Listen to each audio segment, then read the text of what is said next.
I got some video clips here and I'm just going to put them all up together, and one of them I'm going to do right now and another one in a little bit. But what I got to do is change the wheels on my grinder. It's getting to the point where I can't close that gap up there, and I don't want anything to get caught between there. This is all the way back. These wheels are pretty worn. I picked up a couple of new wheels. I run a 60 grit and a 100 grit. That's the 100 grit. The 100 grit's that wheel. And then a 60 grit I run on this wheel. Those are the courses I like for what I like to do. But I'm going to be using this quite a bit. I'm going to make control handles for the trikeabout, and you'll see this in the continuing video on the trikeabout. And I'm going to cut them out of that steel, and then I'm going to clamp. I'm going to make two, clamp them together, and then I grind them until they're exact, like duplicates of one another. So anyway, let me get this is for dressing the wheels. I rarely use it. I try, and when I grind, I run my thing back and forth across the wheel to keep from getting a groove like somebody was grinding on this. I don't do that, and it grooved it. I will run my things back and forth. So somebody was borrowing the grinder one day, didn't do that. But it's time for new wheels anyway, and I think the bearings are starting to go on this too. I don't know, maybe it's just the wheels, but this seems a little noisier than usual.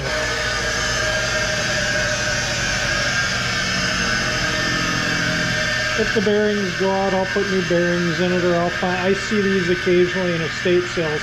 I like this older big one. I have a newer one. I took it up north, newer one on a stand. I made this stand, you know, a lot of people comment on making this. This was part of the frame cross member in a semi, and that was the steps to the back up into the trailer of a semi. And then I just used some old bed frame angle iron here. That was the only thing that was auto body sheet metal made, just so that, you know, it kind of catches the stuff, and that works pretty good. And the other grinder I took up north has the purchased Craftsman base, but I made one of these to put between the grinder and the base, because that really helps having this board with this sheet metal shield and keeping the mess down in the garage.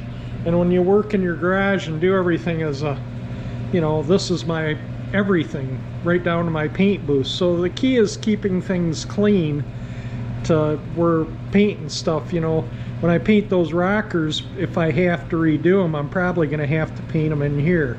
I'm not really rushing it because March is just around the corner and we get good painting weather to where I could leave the garage door open. So in this video I might pull a clock. There was 5 things I wanted to do on the Bel Air this winter, and the clock was one of them. So maybe this video will have the clock in it. But anyway, I'm going to get these changed out. You know how fasteners come off, and so let me get this apart here. This side of the grinder is left-hand thread, so I'll just do that as I'm putting a nut on. And that's all you need to do to, I don't want to, and then I already tap tested the new wheels to make sure they don't give a dull thud. You tap them. I just suspended one on there and tapped it with another one, and it rang, which it should do. This one has a little sleeve in there for the arbor, and that is a 60 grit, as you can see. Yeah, that wheel's pretty worn. All right, let me get the new wheel in place. In fact, I might oil the bearing while I'm apart here. I think the bearing is behind right there. I'm gonna put a little oil on that. Okay, we got oil coming out. Get it right in the groove between the bearing and the metal retainer and give it a good pump in there. Hopefully a little oil goes in the bearing. Turns quite easy. I don't know, it just seems noisy to me. Maybe it's my imagination, but Anyway, let me get some lacquer thinner and wipe up the excessive oil so dirt and crud doesn't. If you keep that free of oil, it stays clean. Yeah, I'd even lift this little doodad right there too. And that is the 60 grit wheel that I put on this side, which is true to what I like. And then this is a left-hand nut, and so you turn it off to go on. All right, let me get this back together and we'll do the other side. See how nice and close I get the wheels to the arbor? That way nothing gets caught in between there, and then you adjust these things down as close to the wheel as possible, and you don't get all the stuff flying. It comes out there and piles up back here. And so let's see how it sounds. It actually sounds better. Maybe that was just the old wheels were so worn they're around and out of balance. I stand to the side starting it, you never know. Those new wheel, you got to be careful. It has any little hairline crack, they'll explode. So that's why I tap them to make sure they ring. The cracked one won't ring.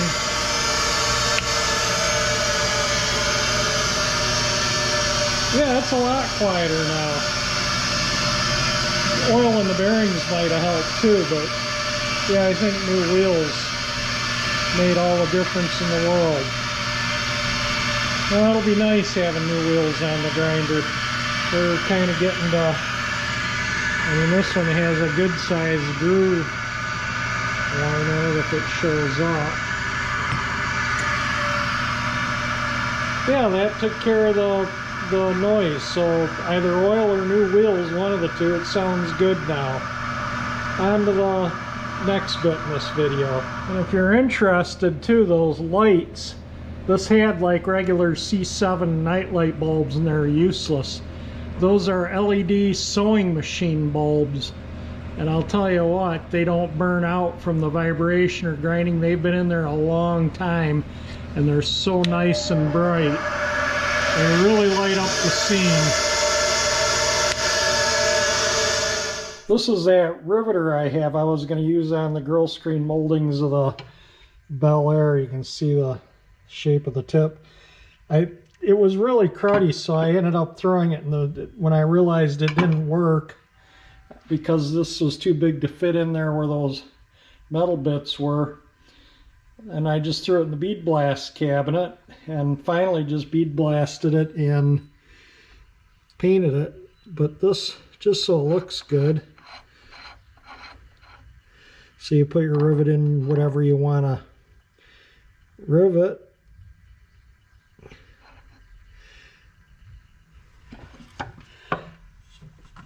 And then that mushes the rivet over, as you can see. And if you want to mush it over more, you just turn it down a little bit more and push it again and turn it down, and then until it's tight in what you want to rivet. But there's a riveted rivet from my little giant rivet tool. Just thought I'd show it, I mean, what the heck, I talked about it but never showed it. But yeah, I couldn't, like I say, I couldn't fit the trim stuff in there, so that's why I ended up using what I used, those stainless steel things that look identical to these rivets. Check out what I picked up in a estate sale. Picked up a new Lasko box fan, brand new in the unopened box. The tape's starting to, the adhesive is giving out, but it's still all taped up. Both ends are taped up, and yeah, it was 50% off day, and it was marked $5, so I got a new fan for $2.50. So this is like this fan, I think so, and this one finally bites the dust, which, it's starting to take like 5, 6 minutes, 7 minutes to where it gets up to speed. And I oil the motor regularly. I'll replace it with this one. I hate to use one of those neat old vintage fans to do painting and stuff, so I'll use this modern throwaway. If anyone knows what year it is, if you can tell from any of the numbers or packaging or anything. I'm not going to take it out of the box. I'm just going to leave it in the box and shove it up into the garage and save it for when I need it to ventilate the garage. That'll be a perfect van to replace that one there. I put my Teslong inspection camera in this Pelican case my brother gave me. It came out really nice, really worked out good. The foam cut out easy. This sits in there nice. That will keep it in good shape. As I said earlier in this video, one of the things I want to do on the Bel Air this winter is have a look at the clock. And the first thing I'm going to do before I go in under the dash is disconnect the battery so we don't end up with any shorts. And then, alright, so now I'm going to start taking the gauge cluster out. I think the speedometer, there's a nut I got to loosen the speedometer because this kind of sits down in behind. But there's a couple screws right here that have to come out. And then I'll have to take the ones out on the speedometer head. Anyway, I'll get these screws out. There's two here and then two there, and then a nut up under the dash behind there will allow me to get this enough out to get this pot out. So let me get to it and I'll show you when I got it out. A little bit of a chore to get out. There was a nut up here, nut up on the speedometer. You got to kind of pull the speedometer head out a bit. You can see where that nut is, or where it goes on there. This is the fuel. I might paint the fuel gauge needle. It's kind of faded. If I can find my paint, maybe I'll paint all the needles eventually. I mean, I can pop this. Yeah, I can pop the rest out pretty easy. Maybe if my needle paint's still good, I'll do that. To get these gauges out, you just undo this screw. I already loosened it. Anyway, I'll get that out and we'll get the gauges out. And there's a screw there for the fuel gauge. That's for the clock, and this side of the fuel gauge. I think the contacts are dirty. The clock keeps time when it winds, but it doesn't wind often, and it sounds funny when it winds. This was out of a really beat up parts car, and I cleaned it, and it's worked for years and years and years. And I have the original dealer installed clock in the basement, which has bad contacts, and two other clocks from parts cars. So I'm going to go through and see if I can find, maybe make one good working clock out of all four of them. I think I'll get the original one to the car back out and see if because I think the contacts in this are way worse than the other one. But let's take a look at everything. There's the clock out of the pod. It's pretty simple. It says February or September 58 on the back of it. Anyway, to get the clock open, just kind of, this has been opened up in the past because like I say, I've been having problems with it winding, and I've been wanting to take it apart and see if I can fix the contacts in it. So that's what we're gonna try and do today. Usually they just pull right out.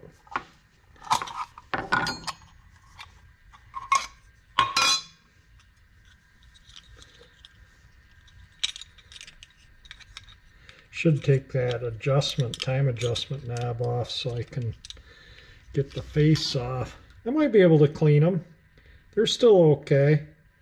I'm going to see if I can get in there and get something to clean I can see the corrosion on them. They're like breaker points right in there, and when they touch, they make contact, energize these two electromagnets, which moves that like so. And then the clock starts running. You can see it's running right now just by moving that. So let me see if I can clean those contacts up when we can't get this thing working. Another thing I want to try and do is paint the needles.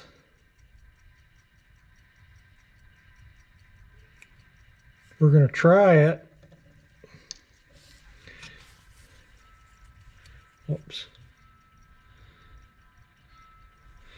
Guess I need a little more paint on my brush.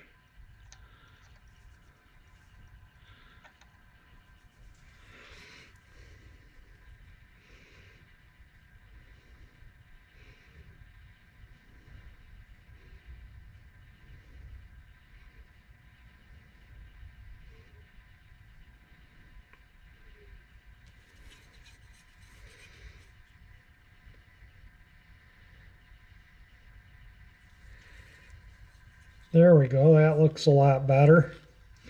And I think I'll take out the speedometer and the temp gauge and give them a little paint too. There's a little touch there. There we go.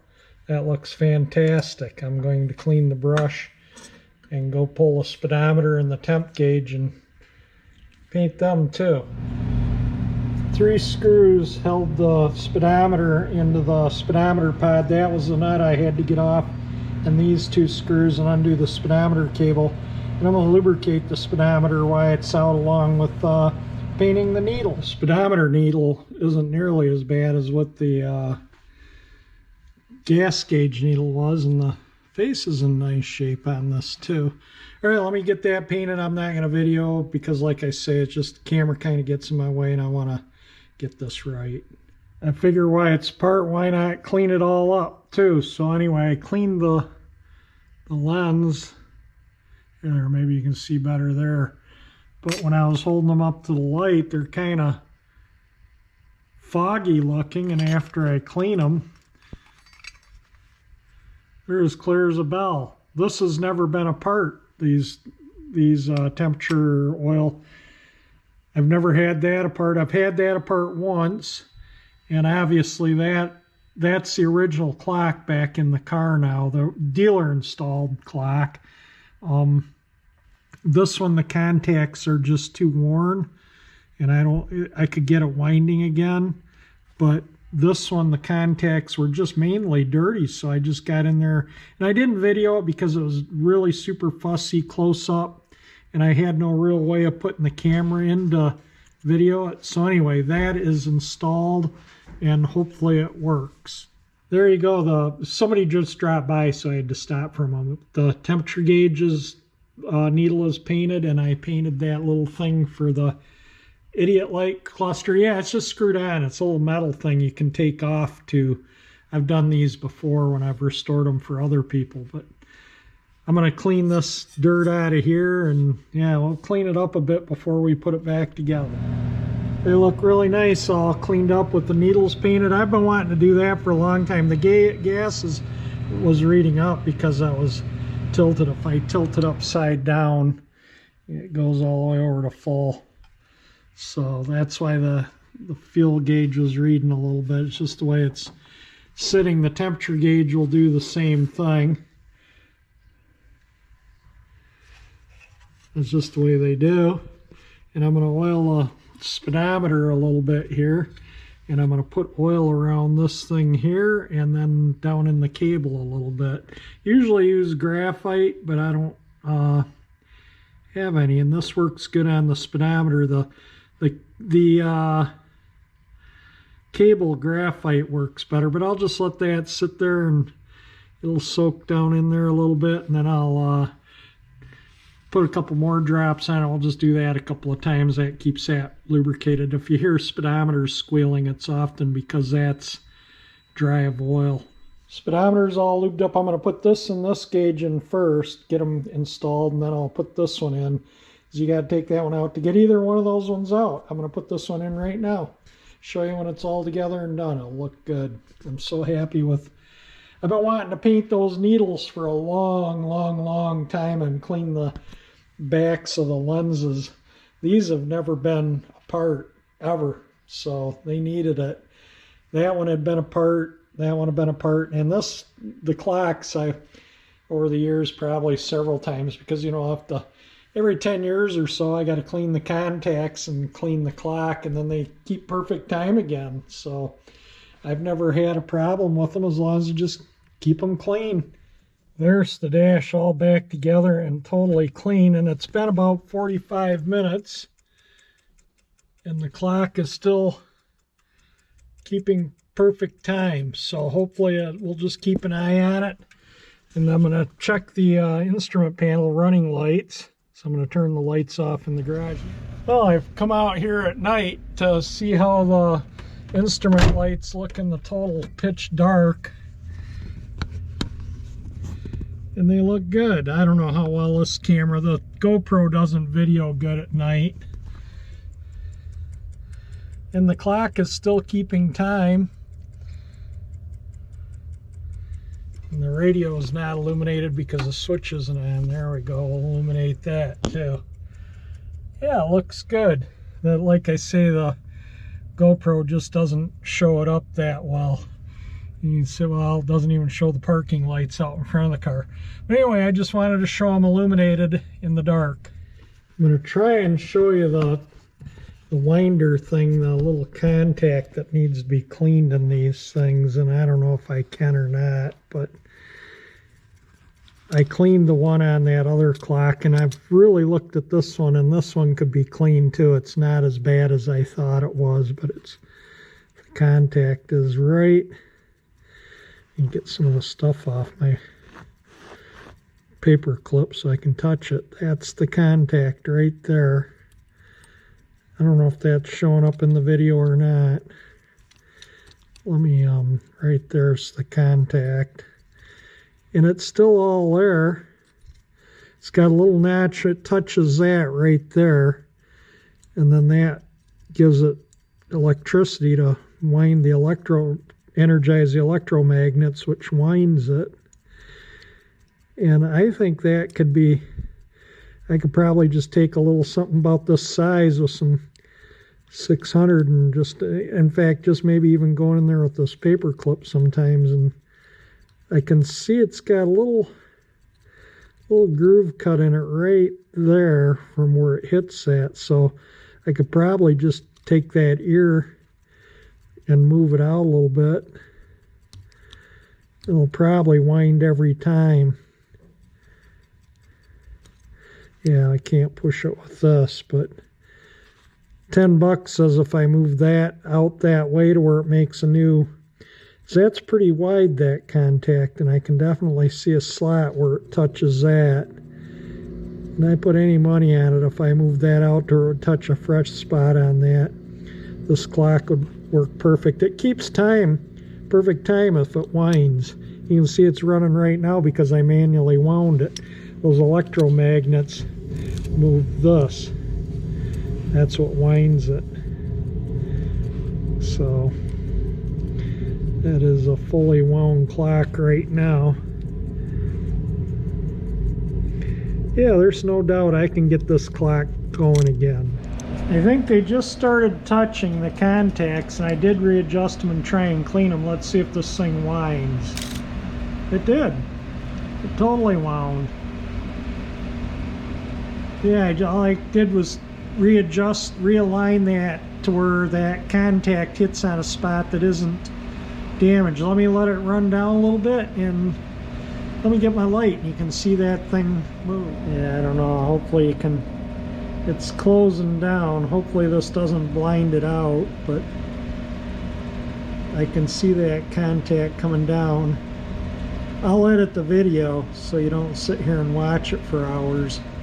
You can see it. Can you see it sparking? It's still not a good contact. There, it just wound. So I still need to clean the contacts just a little bit more, but it's, at least it's winding. I'll just give those a light 600 sand, and that'll probably take care of it. Very carefully. These clocks are very delicate. Maybe I can show you how I clean that contact. I don't know if this shows up in there or not, but I just put a little bit of 400 on this, or 600 I mean, well, whatever it is, 400 or 600, just a fine sandpaper.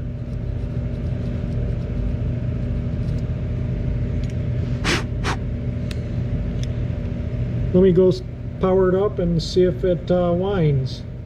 I took some emery paper, some 400 grit, and sanded the contacts, so we'll see if they work again. They're getting close. And I'm just gonna, I'll start the video back. Well, no, I'll let it go and edit it. Getting close. There it goes. Yep, it's winding now. That took care of it. Contacts clean, totally working. I'm just gonna let it sit there and run for a little while, see if it stays winding. It looks like I have another second clock that, move this off the hands. Put it back in the case maybe and let it hook it up to a battery overnight and see if it keeps time overnight.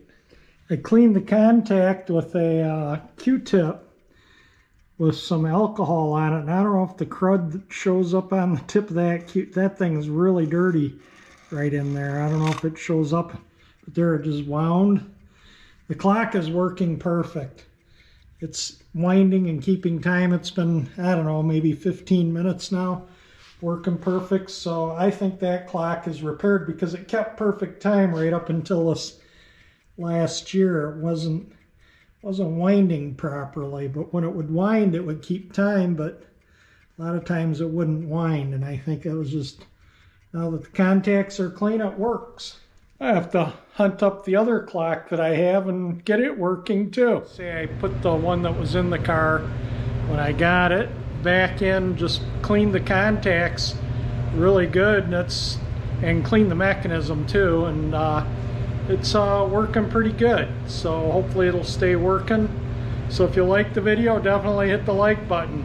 If you like my channel, that 348 engine icon there will subscribe you. And thank you for watching my video.